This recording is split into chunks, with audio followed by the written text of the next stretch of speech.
Bom dia, votos de muita paz e iluminação para todos nós. Hoje, ao acordar, eu sempre busco primeiro o Evangelho. A gente não sabe o que vai encontrar pela frente, né? O que está no nosso caminho, e não podemos agir com a sorte, com o livre-arbítrio.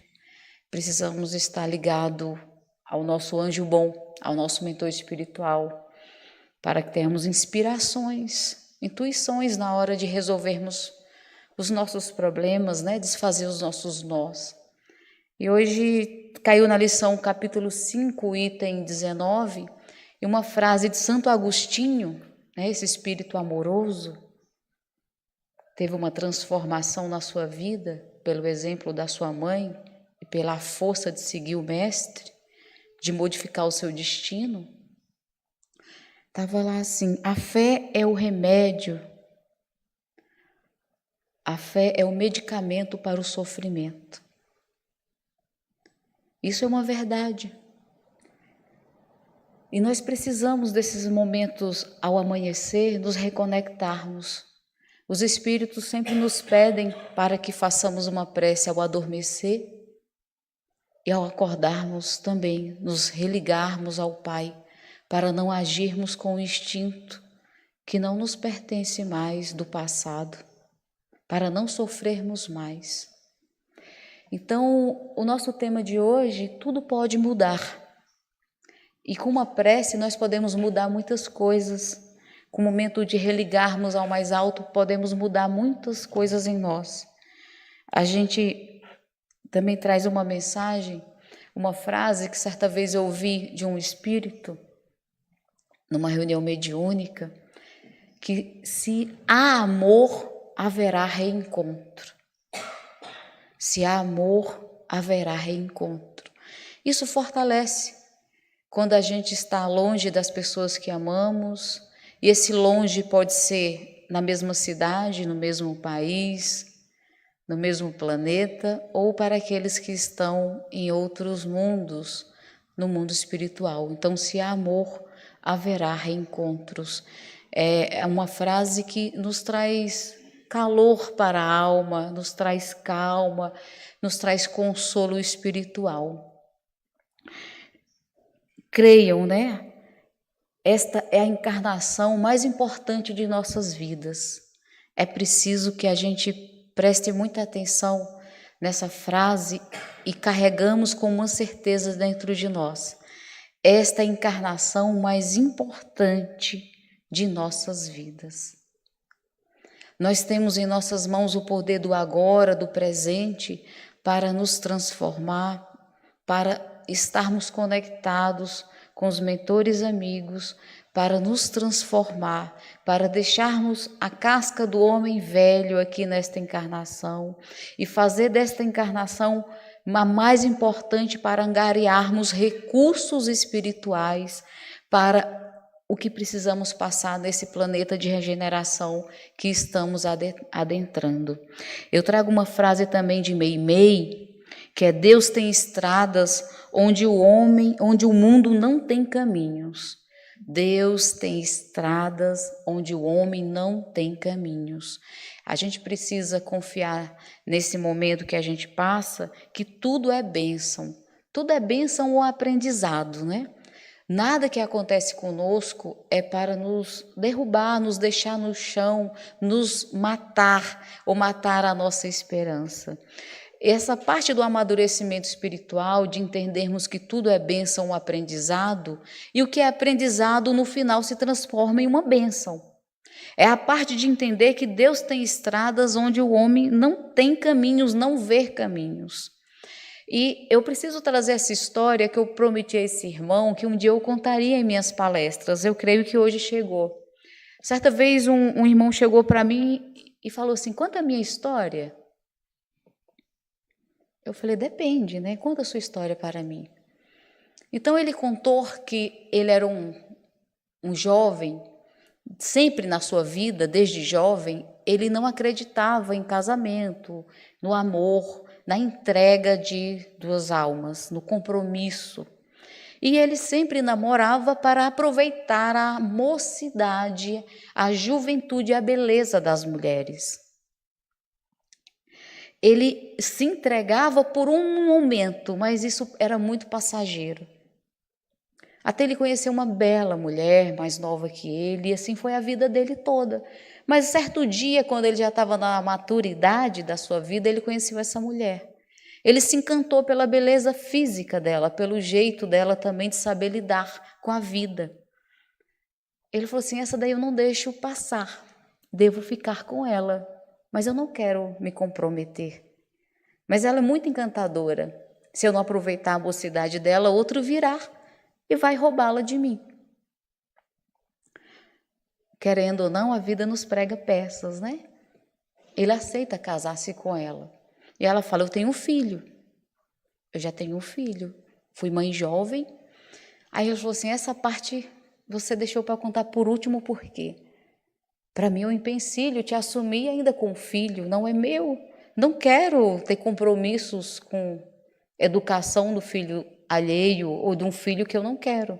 Ao conhecer o garoto, ele não teve afinidade nenhuma. Aí a gente traz sobre a afinidade espiritual, né? A conquista de recursos para que tenhamos mais espíritos afins, para que esses irmãos nos ajudem na estrada da vida. Então ele não gostou do garoto. Foi implicância à primeira vista, né? Foi esse momento que ele sentiu que talvez não pudesse continuar o compromisso com ela. Mas mesmo assim, ele estava ali arrebatado pela paixão. Ele falou, esse garoto a gente vai tirando de letra. Quem sabe um dia ele desiste de morar com a gente e vai morar com a avó. E quantos casamentos isso não acontece, né? Essa história desse irmão poderia ser a nossa história. Pode ser a história de alguém. Parece que a vida às vezes dá um Ctrl+C e um Ctrl+V, né? Copia e cola a história do outro, às vezes a gente se confunde com a nossa. Então ele continuou a me falar e eu, assim, querendo saber dos detalhes, né? A gente fica curioso com a história do outro, né? Ele casou-se com ela, teve que, palavras dele, aturar esse garoto. Só que esse garoto foi pai cedo também, assim como a mãe. Ele conheceu a paternidade e a mãe falou assim, nós vamos trazê-los, ele e a namorada, para dentro de casa, porque a criança vai nascer aqui dentro de casa, até que eles construam uma nova vida. A gente precisa auxiliá-los. E nas palavras desse irmão, ele fala, eu engoli mais essa. Só que quando a filha desse garoto, o enteado dele, nasce, né, é uma menina, ele se encanta por ela. Ele se encanta como ele se encantou pela a mãe, né, que é a avó. Ele se encanta pela garota e nesse convívio, quando ela está com 1 ano e começa a falar, ela começa, além de falar papai e mamãe, fofô. Era assim que ela chamava ele, de vovô. Então ele fixa muito a palavra fofô, como ela chamava, e aquilo desarma aquele coração petrificado ainda no orgulho do mundo, na vaidade do mundo. E ele fixa na coisa mais linda ali da vida dele, que encanta, aquela criança chamando ele de fofô. Ele entrega a sua vida para aquela pequena. Só que a vida, né? Deus tem estradas onde o mundo não tem caminhos, e se há amor, haverá reencontros, né? Esse reencontro com ela foi passageiro. Ela já nasceu com algumas questões sérias de saúde, com 1 ano e pouco de vida, ela vem a desencarnar. Então, esse tempo aí de convivência dele com o pai da criança, que é o enteado, que ele não tinha afinidade nenhuma, o garoto vira, né, chega na adolescência, é pai, a criança nasce, ele se encanta, esse reencontro com aquela alma, afinidade total, a criança vem a desencarnar com 1 ano e pouco.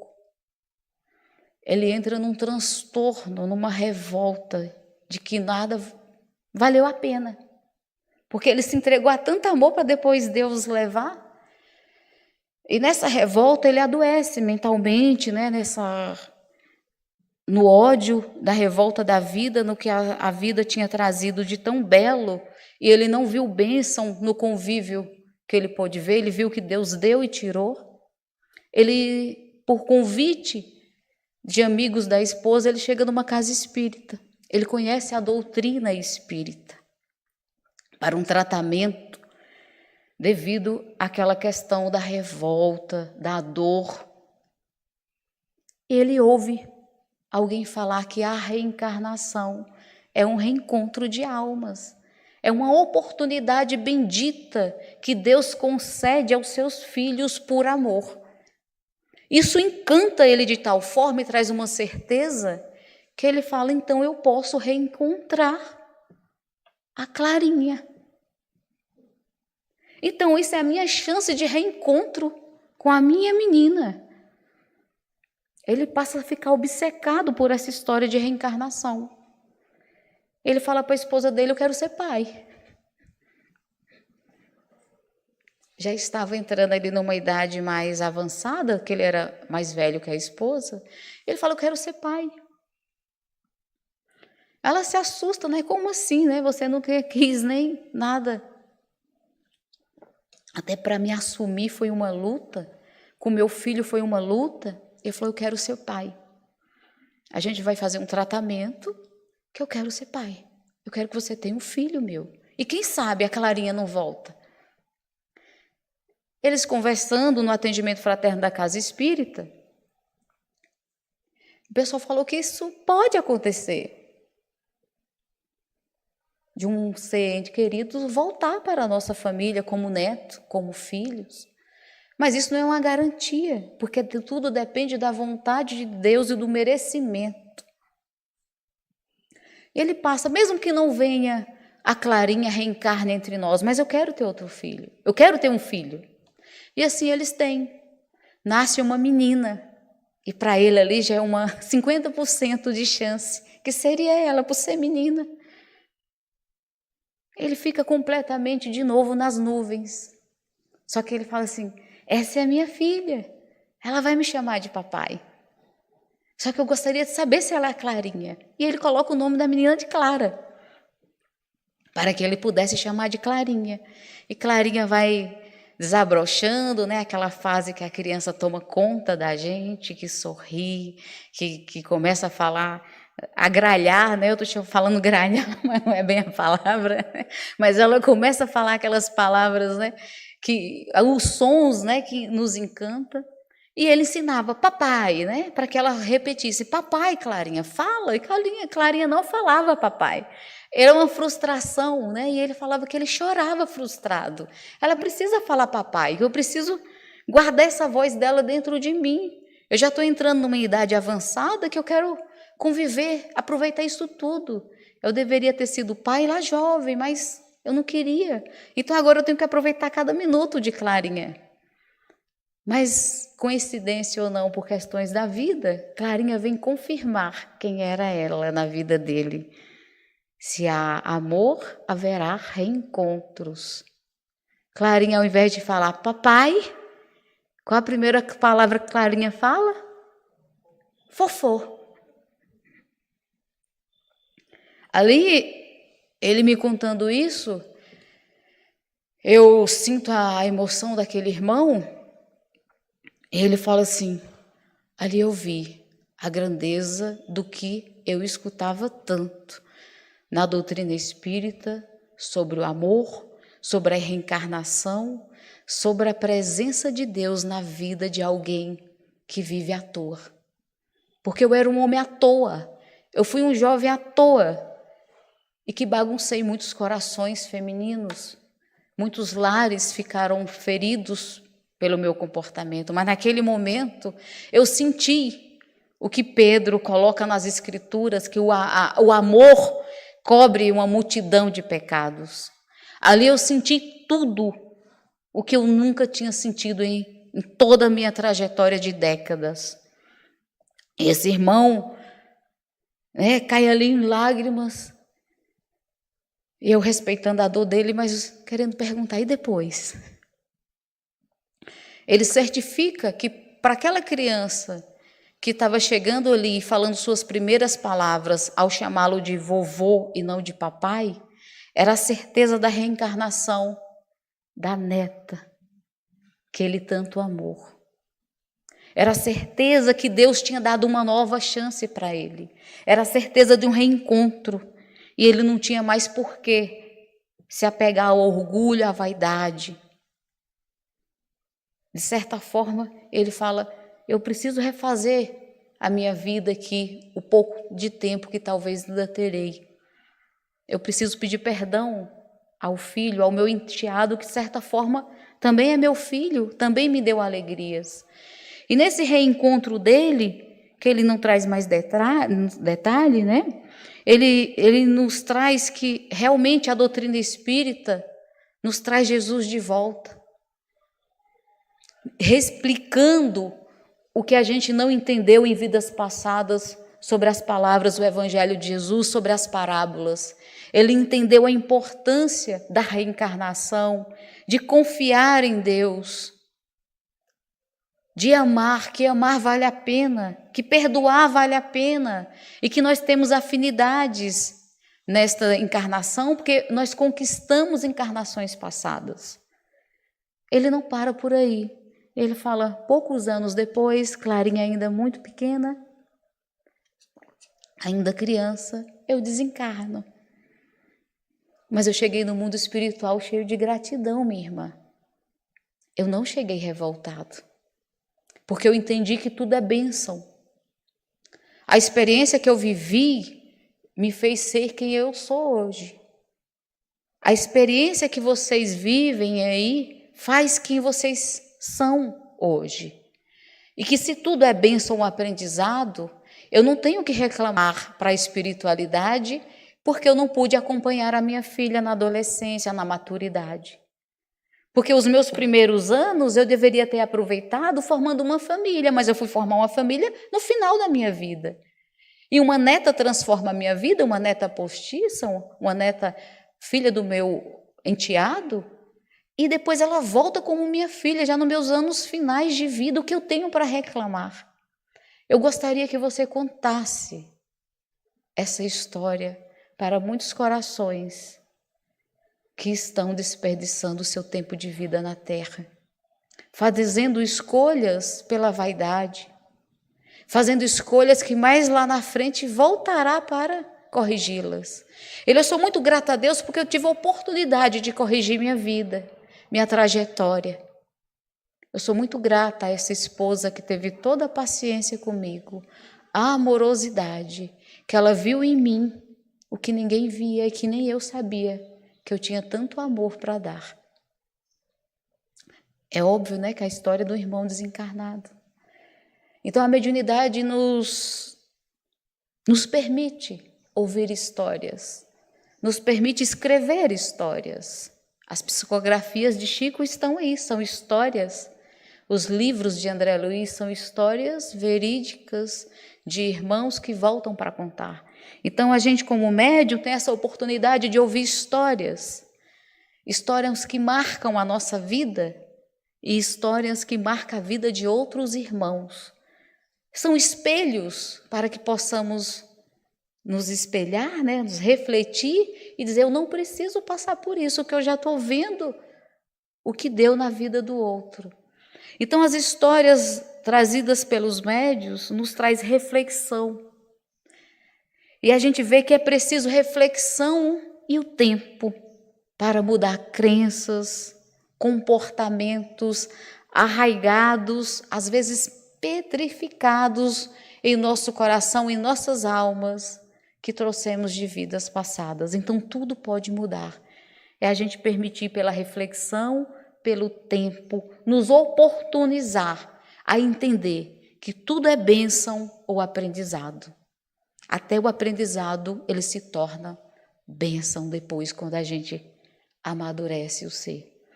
Então, eu tentei colocar todo o meu perfume nessa mensagem, todo o meu respeito a esse irmão, porque poderia ser a história de cada um de nós. No final de nossas vidas, talvez a gente tenha muitas histórias para contar, ou talvez até na idade que nós estamos, Nós temos histórias, então devemos respeitar a nossa história e buscar o tempo como nosso aliado. O tempo como nosso aliado, porque o relógio do tempo caminha, às vezes até voa, mas o tempo é diferente para cada um de nós. O tempo de entendimento, de amadurecimento do espírito é diferente para cada um. Quantos jovens sábios, quantas pessoas maduras ainda vivendo a adolescência. Foi o caso do irmão que nós contamos a história aqui, com muito respeito. Então, Maria Dolores tem no livro Antologia de alguma coisa. Perdi aqui o resto do livro, mas é Antologia de alguma coisa. Ela fala assim, escuta, alma querida. Maria Dolores, o Espírito, né? Pela psicografia de Chico. Escuta, alma querida. Aí ela começa, esse alguém vai viver. Se alguém te feriu, te fez sofrer, né? Tenha calma, esse alguém vai viver. Se alguém te fez alguma coisa, te fez mal, né? Se o tempo do outro não é o mesmo tempo que o seu, ela vai discorrendo sobre questões do que o outro faz conosco, do que o outro faz com ele mesmo. Aí ela fala, escuta, alma querida, esse alguém vai viver.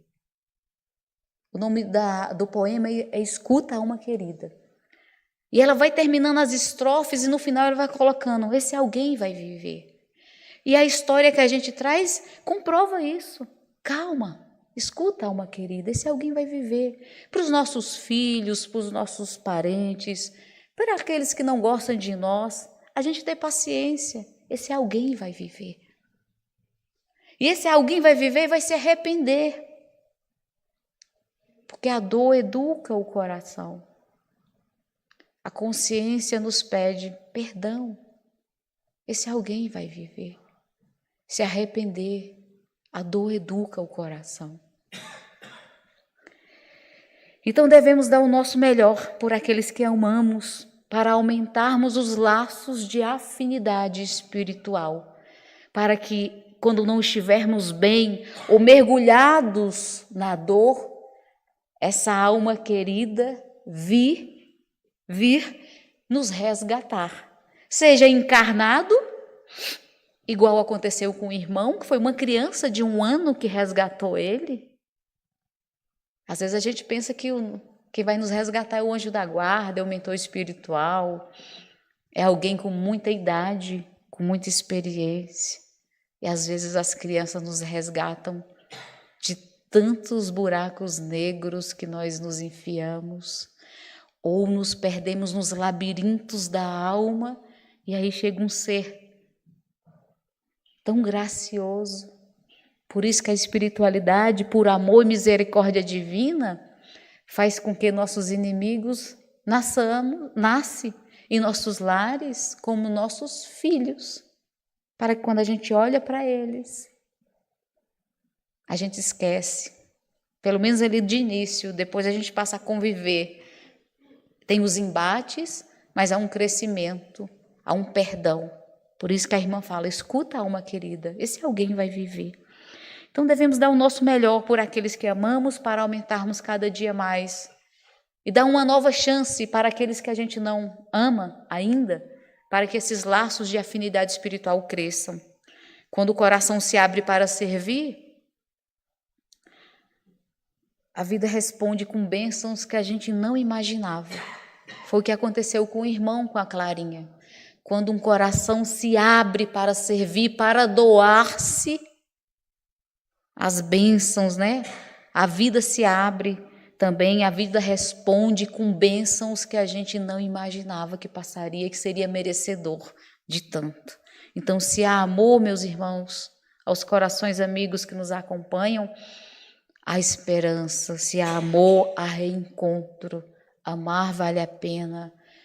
Temos muito a mudar. Mudar vale a pena. E tudo pode mudar, tudo pode acontecer quando a gente se permite.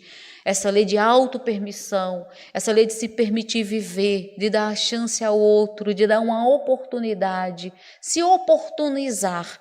E nunca, nunca será tarde. Se há amor, haverá reencontro. Um dia abençoado, uma semana de bênçãos para aqueles que estão à distância também. Sintam-se mergulhados neste mar de amor e sinta-se essa energia que espíritos amigos estão aqui nos cobrindo, até nos curando de algo que a gente nem sabe que tinha e que precisava de cura. Muita paz.